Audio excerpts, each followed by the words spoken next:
రాజీ పడే కక్షిదారులు తమ న్యాయవాదులతో సహా కోర్టులో నేరుగా హాజరు కావాలని ములుగు జిల్లా ప్రధాన న్యాయమూర్తి లలిత శివజ్యోతి సీనియర్ సివిల్ జడ్జి శ్రీమతి మాధవి సూచించారు. రాజీ పడే ప్రతి ఒక్కరికి ఇది మంచి అవకాశమన్నారు.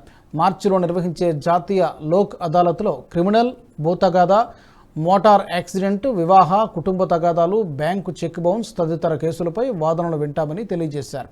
ఇరుపక్షాల వాదనలు విన్న తర్వాత రాజీకి అంగీకారం తెలిపితే కేసులను కొట్టివేస్తామన్నారు.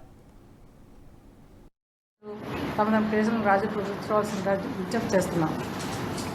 ఈ జాతీయ లోక్ అదాలత్లో రాజీ పడతారు సివిల్ కేసులు, క్రిమినల్ కేసులు, భూ తగాదా కేసులు, మోటార్ వెహికల్ యాక్సిడెంట్ కేసులు, వివాహ మరియు కుటుంబ తగాదా కేసులు, బ్యాంక్ కేసులు, చెక్ బౌన్స్ కేసులు, చిట్ ఫండ్, డిజాస్టర్ మేనేజ్మెంట్ కేసులు, ఇన్సూరెన్స్ కేసులు, ఎక్సైజ్ కేసులు, విద్యుత్ చోరీ కేసులు, రాజీ పడతారు కేసులను ఈ వీడియో మీకు నచ్చినట్టయితే లైక్ చేయండి, 10 మందికి షేర్ చేయండి. అలాగే కామెంట్ల రూపంలో మీ అభిప్రాయాలను మాతో పంచుకోండి. Nationalist hub group of channels ను సబ్స్క్రైబ్ చేసుకుని తెలుగునాట జాతీయవాద జర్నలిజాన్ని ప్రోత్సహించండి. ఈ వీడియో కింద ఉన్న బెల్ ఐకాన్ పై క్లిక్ చేయడం మర్చిపోవద్దు.